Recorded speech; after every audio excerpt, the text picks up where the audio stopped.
We have all heard about small entry-level electric vehicles. Tesla has been playing around with it for nearly a decade now, promising us this $20,000 to $30,000 electric vehicle. One of these ones that's going to get entry-level people out of their internal combustion engine vehicles and into electric. But why, after over a decade, still don't we have them? This is a question a lot of people keep asking. You go over to China, and they're starting to get into markets like this. But over in North America and Europe, the small car electrics still isn't there. Why is that? Why haven't we really jumped into the world of small EVs? Well, there are reasons behind it. And those reasons are going to be uncovered today on the AutoLooks podcast.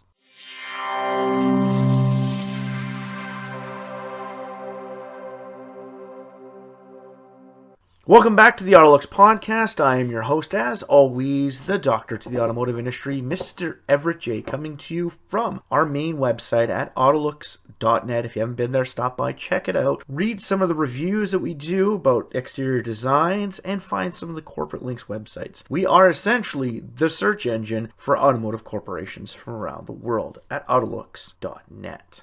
If you haven't done so, check out the AutoLooks podcast on any major streaming site from around the globe, from Spotify to iTunes. We are there. And give us a rating, give us, a review, send us something, and tell us what you think about the AutoLooks podcast. You can find it on every major streaming site from around the globe. The AutoLooks podcast is brought to you by Ecom Entertainment Group and the AutoLooks.net website, hosted by himself, the doctor to the automotive industry, Mr. Everett J, bringing you the industry news, the industry future, and what is going on in the automotive industry as a whole from the AutoLooks.net and Ecom Entertainment Group. So like I said in the beginning, small EVs, why don't we have them? A simple question, money. Money is one of the reasons why we really don't have them. Hell, even look at the small car market, and even in North America, in the early 2000s and late 2010s, how little we had for entry-level small cars. Only a few major companies had them. Not everybody had these entry-level products. For one, Chrysler never had one. Neither did Dodge. They had them a long time ago, but not anymore. Ford, the Fiesta, took forever, and then it was replaced by the EcoSport, which is now leaving us. So these small entry-level products are disappearing. Why? Because they don't make lots of money. And when it comes to EVs already are expensive to make. The cost for them has decreased substantially over the past 15 years of production. But we are still not to the point where small cars can really enter the EV marketplace in major industrialized nations. A nation like China, with over 24 million car sales per year and over 1.3 billion people, with a market capitalization of over 800 million people. That's a massive market, which means if you build a small car, you're going to find lots of buyers. And a lot of these Chinese marques have tons and tons of different products within their stable. The Chinese marketplace is similar to that of the North American marketplace at the turn of the century when the automotive marketplace started taking off. Look between the 20s and 40s and how many great American car companies were in existence. But by the 50s, how little that had been whittled down to after the Great War. Well, China is going through that massive growth stage, which means they have tons of companies, and tons of these companies have multiple divisions. So when Geely builds a small, tiny little entry-level pocket car, they could spread it amongst all of their other brands. Shanghai Automotive Group does this. FAW does this. General Motors even does this. They don't do it in their home market, but they do it in the Chinese market because they're tied in with so many other manufacturers, plus their ownership of the Wuling brand. They have small, entry-level products for that market. But because the market is so big, they can build so many, which means their cost can be reduced. If you take a look at the North American marketplace, especially in the United States during the 90s and into the early 2000s, hatchbacks were not that big. They're massive now because nobody wants to admit it, but crossover utility vehicles are essentially the new age hatchback for your average customer. Nobody buys wagons, nobody buys sedans, everybody buys hatchbacks. My RAV4 has a hatch. The Borrego has a hatch. The SX4 has a hatch. My Rio has a hatch. My CX-9 had a hatch. The last vehicle I ever owned with a dedicated trunk was my Taurus. So hatchbacks are king. But during that time frame, hatchbacks weren't king. And one of the few places you were able to find them were entry-level products. The Mitsubishi Mirage, the Pontiac G5 and Chevrolet Aveos, the little Suzuki Swifts. They were entry-level products. They're the ones that got people in the door for their first car sale. Now, Elon Musk is smart, and he knows he needs an entry-level product. He needs somebody to get in at the ground level and start running. But to do this, he needs to build a vehicle to do that. Now, Tesla has come a massive way with their production. And considering the fact the second generation Model 3 is going to be built with nearly half the amount of parts as the previous model, reducing its cost and increasing its productivity, the possibility for a sub $30,000 EV product is getting closer.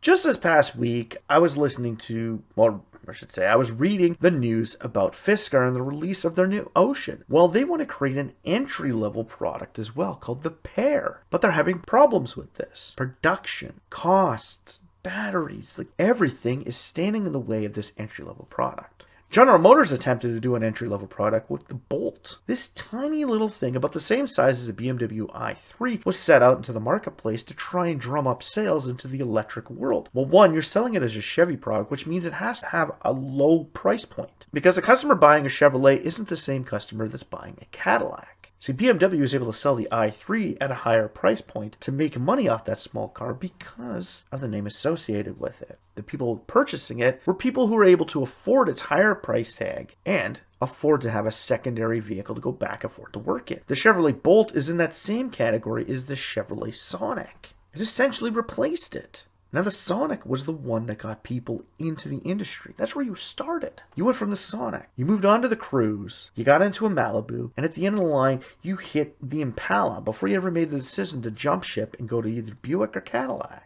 You had to move yourself up that food chain. Similar to that of Toyota with the Yaris, to the Corolla, to the Camry, to the Avalon before you go to the Lexus brand. They all have steps. Toyota now has the Corolla Cross from the North American marketplace. Over in Europe, the Yaris Cross. Yeah. They now have a CUV Yaris edition. And if you haven't seen it, go back and check it. That thing is amazing looking. But electric, yet again, we got to get back to this. Electric vehicles are the vehicles that don't need massive batteries. They're the people who live in urban areas. These are the products that are great for subscription services. They are the ones for condo owners who walk to work, utilize on a weekend to go out to the suburbs and do shopping. They're the small little vehicles, but they also need to be priced at a point where people can enter into it. Now, I have friends that earn less than me. Not saying, I'm rich or anything, but I can get myself into a RAV4. Nice, easily, and comfortably. Now, the Highlander is kind of pushing the limits there. But I have friends who can get into a RAV4. If they went into the bottom end of the spectrum, they'd be moving into a Yaris. Or in the olden days, a Chevrolet Sonic. So if they want to do something better for the environment, they would want to move into something like a Chevrolet Bolt. But when the price of that Bolt is the same as what they pay for a Malibu, they're not going to jump into bed with that car. They're going to look at it as the size of that car is similar to a Sonic. That's a car that can be had for about $18,000 when they were around. And the Bolt, I'm looking at like $40,000. That's the price of average RAV. That's what I paid for my RAV. $40,000. I get more interior space, more usability, and it also comes from a company that builds a higher quality product. With a Bolt being priced at $40,000, those entry-level people aren't looking at that product. The Bolt and the Bolt EUV were from a brand that people used to get into the marketplace. Now, this market is slowly starting to change with companies like Kia and their new EV6 getting into it. But the EV6 gives you something bigger than a Rio, so you expect the cost to be that bigger than the Rio. It's more of an Optima price, but your space and your power is similar to that of an Optima, so you could transfer an Optima owner over to it. Kia has yet to have a Ray, a Picanto, or even a Rio electric car because the costs are so substantial. Battery technology needs to come down in price. Now, it has come down in price to get mid-level entry cars like the Model 3 onto the marketplace, but it is still not there for those sub-$30,000 marketplace. We still need to get battery prices way down. And when we're looking at a market where the price for materials is skyrocketing constantly due to the fact that getting new mines online in first world nations is hard, there's so much red tape. We did a podcast about electric battery services, or First Cobalt as it was called when we first did our podcast about it. They're building North America's only chromite smelter. Chromium and magnesium are part of battery. You get that from cobalt. And they have been working on this since we started this podcast over 4 years ago. And they are still not into full production. There are new lithium mines being placed close to Thunder Bay, Ontario. 4 of them, plus 2 processing facilities and the possibility of a smelter, all of which have been announced in the past 18 months. But not a single one will have anybody working in it and processing any of this material out until 2026. 3 years from now at the base minimum. So when we can't get these materials out to create these batteries, we can't bring the cost down of our batteries, which makes them more expensive, which means that entry-level vehicle is more expensive. Tesla knows this, and that is why they spent the past decade working to create less parts and bring down the price of their product. They believe that the second generation Model 3 will be able to hit that sub $30,000 market. And if the entry level model, which only does about 165 miles on a charge, what you would need for living in an urban environment, can get under that $30,000 price range, people that I know that have trouble getting into the automotive marketplace, that vehicle becomes better looking for them. So are we closer to having these products? We are getting closer, but when your margins are way too low in that marketplace, a lot of people tiptoe around the idea. Think about this. When the sedan marketplace started faltering and companies started jumping ship, what were the first vehicles they got out of? The Fiesta was cut, then the Focus, then the Fusion, then the Taurus. They make more money off the Taurus than they did the Fiesta. Let's cut the one we make the least amount of money off of. Sure, you're cutting an entire portion of the market out of the automobile industry, which has now made it so that those people have to wait longer before they get into it, which means they are less likely to enter the market at a younger age and purchase a fun vehicle. Without having these sub $30,000 products, the coupe and sports car market is dying out as well. But by being able to do this, similar to that of how Neta has done that over in China for their marketplace, there's a possibility that we are starting to hit that entry-level marketplace for the EV world. Anybody can build a luxury car and sell it to people. I'm not saying just go out and build a luxury car and sell it to somebody, but there will always be somebody that's willing to foot the bill for one of those expensive new age products. Why do you think companies like Lincoln and Cadillac put all of their brand new technology into their products? General Motors isn't going to put their Super Cruise system into a Chevrolet. They make more sales off Chevrolet products. So they put the technology into Cadillac where people are willing to pay for it. When there's issues with it, those people will only have those vehicles for a limited amount of years before they pass it on and get something new. Where your average Chevy buyer will keep that product longer. And knowing that the average vehicle on the road is now hitting between 13 to 14 years old, I own 3 within that age group, it's not hard to see why that marketplace needs to be viable.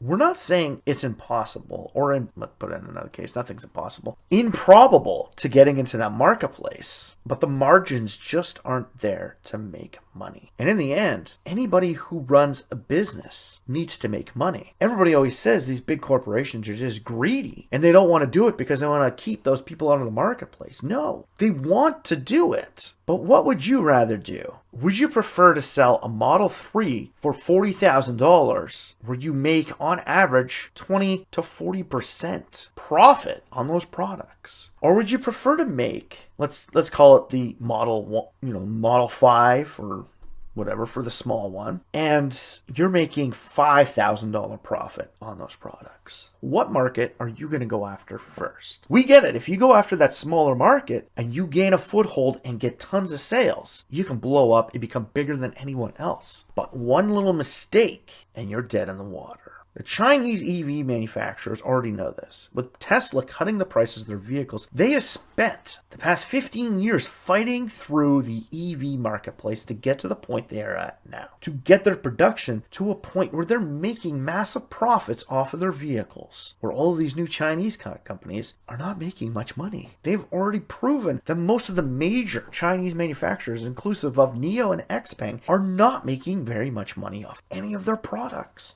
They are there to fight the big ones. But if the bubble bursts in their home market, they're done for. Their government can prop them up, but how long is their government going to want to prop them up for? And if you take notice, both NIO and XPeng don't have entry-level products either. Neither does BID. BID is working on them for their market. And with BID getting rid of all their internal combustion engines and going directly to electric propulsion, they really need to get into that marketplace. Consider the fact that BID is a Chinese version of Chevrolet.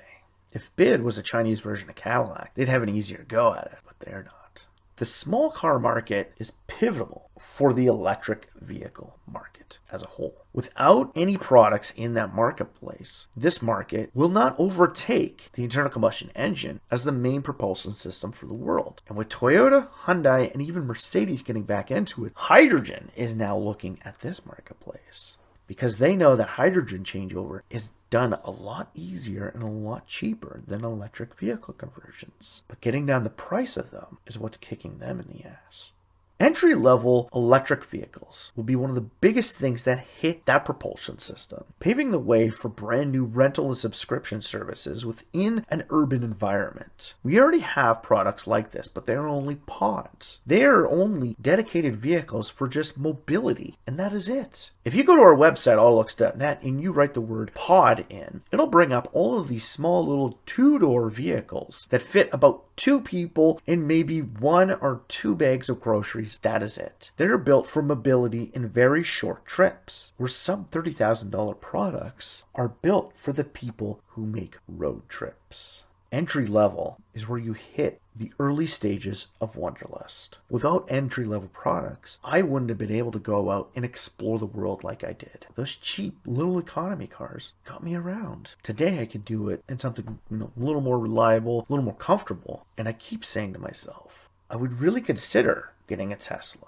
to replace my back and forth to work vehicle, only if something was more in my price range. The only thing right now within my price range in the electric vehicle industry for going back and forth to work is a motorcycle. Go check out Fuel motorcycles. They're about to release their own street bike. It's about $16,000. Something I can go back and forth to work in that doesn't cost me a fortune. And I can have fun on the weekends. Like I said, short trips. This is a market we need. But with so much red tape and so much back and forth between mining developers, governments, and essentially the people who live in our country, these new mines are taking longer to hit the ground. And with so many people out there wanting to change the environment and make it better, these same people are the ones fighting against this development. Without development, we can't improve ourselves. And without improving ourselves, we are just digging ourselves a deeper hole.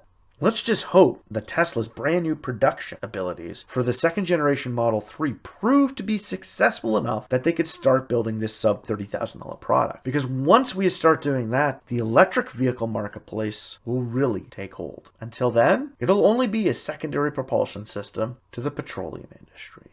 So again, why don't we see them? Like we said at the very beginning, it's as simple as money. It costs a lot to build these products, and the profitable margins is limited. If you have to do a mass recall, you're sunk. If you want proof of that, American Motors and their issues with the Pacer, that car started the wheel turning for the demise of American Motors. Small cars can really kill a car company. And sure, they don't kill every major car company, where Aston Martin had tons of the Toyota IQs, the Signets out there, that were never sold, but it didn't sink them because they essentially didn't build them. Had Aston Martin built those solely on their own, they may not be here today, because without those sales, they would have been sunk. So in all reality, in the end, why don't we have small EVs everywhere around the world? Well, it's always come down to costs. The cost to produce and operate those vehicles. You need to enter a market where people demand the most out of their cars. I'll give you the greatest quote you'll ever hear in history. Greatest. the loudest boos always come from the cheapest seats. So if you want to enter that small car market for the EVs, you better make sure it is bang on, because if you get production issues, there are more boos coming from that section than there are from your club seats. Right now, Tesla has the boxes and the club seats. Once they enter the cheap seats, which make up more of the stadium than anything else, their boos are just the blowing wind right now. But once they build that product and something happens, those boos can cripple a company. So if you like this podcast, please like, share, or comment about it on any of the major social feeds or streaming services you have found us on. Drop us a line, tell us what you think. Hell, go to the website, AutoLooks.net, and write a comment on this podcast page. Hell, send us an email at AutoLooks.net and tell us what you think about the small EV marketplace. We'd love to talk to you and love to hear what you have to say about the marketplace as well. Send it to myself, the doctor to the automotive industry, Mr. Everett J, coming to you from AutoLooks.net and Ecom Entertainment Media, bringing you the past, the present, and the future of the automotive industry. So for myself, Everett J, the whole AutoLooks team here, strap yourself in, sit down, and wait for this wild and fun ride that the small EV market will eventually take us on.